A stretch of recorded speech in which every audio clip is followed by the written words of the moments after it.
Assalamualaikum warahmatullahi wabarakatuh. Kami dari kelompok 4 yang beranggotakan Elis Cahyani, Ismi Nur Fauzia, Restu Hafiti, Rika Tisabania, dan Sepia Maharani akan mempresentasikan mengenai bangsa Prancis di India. Dan untuk penjelasan yang pertama akan disampaikan oleh teman saya, Ismi Nur Fauzia, mengenai penyebab bangsa Prancis di India. Kepadanya dipersilahkan. Situasi di Amerika Utara.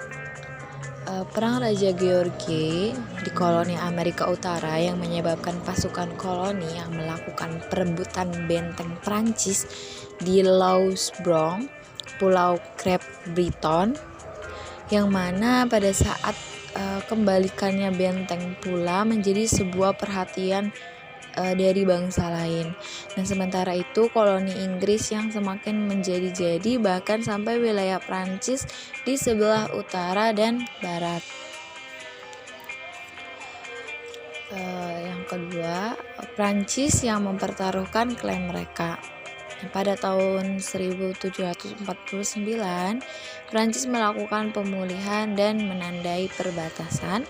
Sementara itu, Prancis juga menetapkan lempengan timah yang mana Prancis mengklaim wilayah di wilayah sungai-sungainya. Permukiman Inggris yang terus mendorong pegunungan yang khusus dari Virginia, yang mana didukung oleh kolonial Virginia yang sudah memberikan tanah di negara Ohio kepada perusahaan tanah Ohio. Penduduk asli Amerika yang melakukan perkuatan pada perdagangan mereka yang sadar akan adanya serangan dari Inggris yang melakukan peningkatan karena bangsa Inggris yang sudah diusir oleh penduduk asli Amerika dan Prancis. Marin yang merebut pos perdagangan Venango dan mendirikan benteng McHouse. Bismillahirrahmanirrahim. Perkenalkan, nama saya Rika Tisabania, NPM 2021711009. Pada kesempatan kali ini, saya akan melanjutkan pembahasan mengenai penyebab Prancis di India, yakni yang selanjutnya adalah adanya respon Inggris. Ketika Marin membangun pos terdepannya, Letnan Gubernur Virginia, Robert DeWitt menjadi semakin khawatir karena untuk melobi pembangunan serangkaian benteng serupa, dia harus mendapatkan izin, asalkan dia yang pertama kali menegaskan bahwa hak Inggris ke Prancis. Dan untuk melakukannya, dia telah mengirim mayor muda George Washington pada tanggal 31 Oktober 1753, yakni untuk melakukan perjalanan ke utara dengan ditemani oleh Guise. Washington sendiri telah berhenti di Forks of the Ohio, yakni tempat sungai Allegheny dan Monongahela bersatu membentuk Ohio. Yang kedua yakni adanya Kongres Albany. Sementara peristiwa berlangsung di perbatasan, koloni utara menjadi semakin khawatir tentang aktivitas Prancis, yakni berkumpul pada musim panas pada tahun 1754, yang perwakilan dari berbagai koloni Inggris berkumpul di Albany untuk membahas rencana pertahanan bersama dan memperbarui perjanjian mereka dengan Iroquois yang dikenal sebagai rantai Covenant. Dalam pembicaraan tersebut, kepala perwakilan Iroquois Hendrik meminta pertunjukan kembali Johnson dan menyatakan keprihatinannya atas aktivitas Inggris dan Prancis. Dan keprihatinan tersebut sebagian besar diredakan oleh perwakilan 6 bangsa yang pergi setelah ritual penyerahan hadiah. Sekian dari saya, kurang lebihnya mohon maaf. Selanjutnya akan disampaikan kembali oleh teman saya. Assalamualaikum warahmatullahi wabarakatuh. Perkenalkan, nama saya Elis Cahyani, NPM 2021711028, akan membahas materi selanjutnya, yaitu poin yang kelima mengenai rencana Inggris untuk tahun 1755. Pada tahun 1755 ini telah terjadi perang dengan Prancis, tetapi perang tersebut belum diumumkan secara resmi.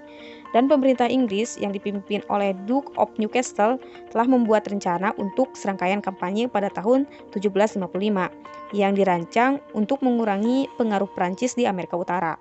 Sementara Mayor Jenderal Edward Braddock akan memimpin pasukan besar melawan Fort Duquesne. Sir William Johnson harus maju ke Danau George dan Champlain untuk merebut Fort St. Frederick atau yang lebih dikenal dengan sebutan Crown Point. Selain dari upaya tersebut, Gubernur William Shirley menjadi Mayor Jenderal yang ditugaskan untuk memperkuat benteng Oswego di New York bagian barat sebelum bergerak melawan benteng Niagara. Di bagian sebelah timur, Letnan Kolonel Robert Monckton diperintahkan untuk merebut benteng Besiger di perbatasan antara Nova Scotia dan Acadia. Kemudian untuk poin yang keenam mengenai kegagalan Braddock. Braddock ini telah ditunjuk sebagai panglima tertinggi dari pasukan Inggris di Amerika.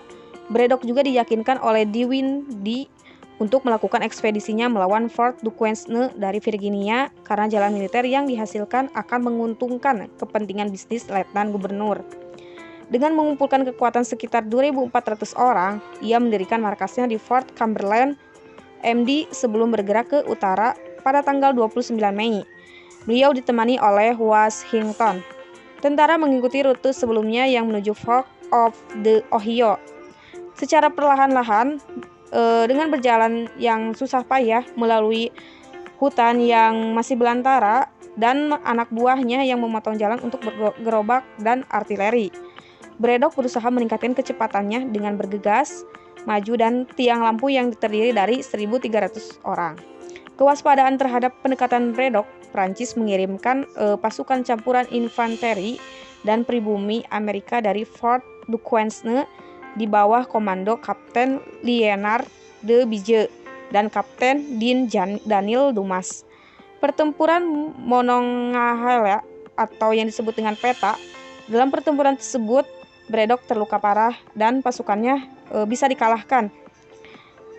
Kekalahan tersebut di mana pasukan Inggris jatuh kembali ke Great Meadows sebelum mundur ke Philadelphia. Sekian dan terima kasih. Wassalamualaikum warahmatullahi wabarakatuh. Hasil campuran di tempat lain. Di sebelah timur, Monckton sukses dalam operasinya melawan Fort Besiger. Memulai serangannya pada 3 Juni, dia berada dalam posisi untuk mulai menyerang benteng 10 hari kemudian. Pada 16 Juli, artileri Inggris menerobos tembok benteng dan garnisun menyerah. Perebutan benteng dirusak akhir tahun itu ketika Gubernur Nova Scotia, Charles Lawrence, mulai mengusir penduduk Acadian yang berbahasa Prancis dari negara tersebut. Di bagian barat New York, Shirley bergerak melintasi hutan belantara dan tiba di Oswego pada 17 Agustus. Kira-kira 150 mil dari tujuannya, dia berhenti di tengah laporan bahwa kekuatan Prancis sedang berkumpul di Port Frontenac di seberang Danau Ontario. Ragu-ragu untuk terus maju, dia memilih untuk menghentikan musim dan mulai memperbesar dan memperkuat Port Oswego. Ketika kampanye Inggris bergerak maju, Prancis mendapat manfaat dari pengetahuan tentang rencana musuh karena mereka telah menangkap surat-surat Braddock di Monongahela. Kecerdasan ini menyebabkan komandan Prancis Baron Dieskau bergerak ke Danau Champlain untuk memblokir Johnson daripada memulai kampanye melawan Shirley. Berusaha untuk menyerang jalur suplai Johnson, Dieskau bergerak ke atas atau selatan Danau George dan mencari Fort Lyman atau Edwards. Pada 8 September, pasukannya bentrok dengan pasukan Johnson di pertempuran Danau George. Dieskau terluka dan ditangkap dalam pertempuran itu dan Prancis dipaksa mundur. Karena sudah akhir musim, Johnson tetap berada di ujung selatan Danau George dan memulai pembangunan Fort William Henry. Bergerak menuruni danau, Prancis mundur ke Ticonderoga Point di Danau Champlain, di mana mereka menyelesaikan pembangunan Fort Carillon. Dengan gerakan-gerakan ini, kampanye tahun 1755 secara efektif berakhir. Apa yang dimulai secara Apa yang dimulai sebagai perang perbatasan pada 1754 akan meledak menjadi konflik global pada tahun 1756. Baik, di sini saya Sepia Maharani dengan NPM Trail 056. Di sini saya akan melanjutkan kembali pemaparan materi mengenai perang Prancis dan juga India. Pada abad ke-17, orang Prancis juga mendapat izin dari beberapa raja di pesisir India untuk membuka kantor dagang seperti di Surat tahun 1664, Pondicherry 1673, dan Chandranagar tahun 1688. Mereka kemudian memiliki kongsi dagang di India yang didirikan pada tahun 1604.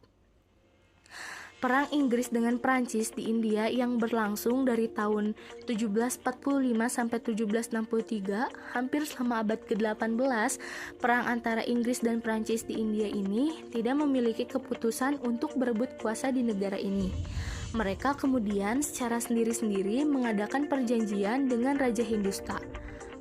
Perang antara Prancis dan Inggris di Eropa menimbulkan perang yang dilakukan oleh kedua belah pihak saja, di mana hal ini semata-mata bertujuan untuk mengusir pihak yang lemah dari negeri itu. Dimulai pada tahun 1745, Prancis merebut kota Madras. Kota itu dikembalikan kepada Inggris 3 tahun kemudian, yang mana hal ini sesuai dengan perjanjian di Aachen. Setelah perang di Eropa selesai, meskipun di Eropa antara Inggris dan Perancis telah ada perdamaian, tetapi ternyata di India sendiri masih berlanjut perang. Pasukan Perancis yang dipimpin oleh panglima perangnya yang bernama Dupleix ini berhasil memenangkan Nizam Hyderabad dari perlawanan dari keluarganya yang ingin merebut tahta kerajaan. Sedangkan keluarga yang menjadi lawan dari Nizam Hyderabad yang dibantu oleh Inggris ini mengalami kekalahan. Nah, Dupleix adalah seorang panglima perang yang sangat cakap dan memiliki perencanaan yang matang dalam strategi peperangan untuk mengalahkan Inggris. Prancis yang pada waktu itu mulai lemah terpaksa harus mengikutinya. Kemudian, Dupleix dipanggil pulang ke Prancis dan digantikan oleh Lally, seorang bangsawan Ireland yang tidak memiliki kecakapan sebagus seperti Dupleix. Dengan mudah, dalam perang berikutnya, Clifford dapat merebut Pondicherry, yang mana di Pondicherry itu terdapat benteng dari Prancis. Nah, benteng dari Prancis itu juga yang ada di Pondicherry ini dibongkar. Di tempat-tempat lain juga, Prancis mengalami kekalahan, sehingga semenjak adanya perjanjian Paris yang terjadi tahun 1763, kuasa Prancis di India sudah dapat dipatahkan oleh Inggris.